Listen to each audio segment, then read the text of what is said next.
வேதாரண்யம் அருகே ஸ்ரீ துண்டிக்காரன் சுவாமி ஆலய 10ஆம் ஆண்டு உற்சவ திருவிழா வெகு விமர்சையாக நடைபெற்றது. நாகை மாவட்டம் வேதாரண்யம் அருகே உள்ள கத்தரிப்புலம் மருதன்புலம் தென்புறத்தில் அமைந்துள்ள ஸ்ரீ துண்டிக்காரன் சுவாமிக்கு 10ஆம் ஆண்டு திருவிழாவானது நேற்று வெகு சிறப்பாக நடைபெற்றது. அங்குள்ள துண்டிக்காரன் மற்றும் பரிகார சுவாமிகளுக்கு வண்ண மலர்களால் அலங்கரிக்கப்பட்டு தீபாராதனை காண்பிக்கப்பட்டது. இந்நிகழ்வில் சுற்றுவட்டார பகுதிகளில் இருந்து திரளான பக்தர்கள் கலந்து கொண்டனர்.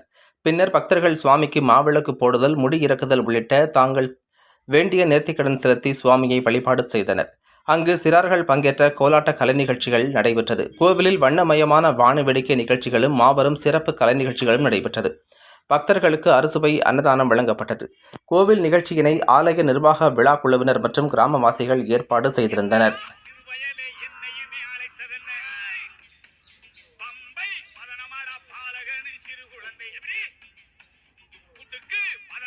உடையவனும் வந்தேனடா அப்படியா வெள்ளை குதிரையேறி வீதி வளம் வருகையிலே சிறுவயலே என்னையும்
தென்கரையில் அமைந்திருக்கும் அருள்மிகு ஸ்ரீ துண்டிக்காரன் சுவாமி ஆலயத்தினுடைய நிகழ்வானது இறுதி நடைபெற்றுக் கொண்டிருக்கின்றது.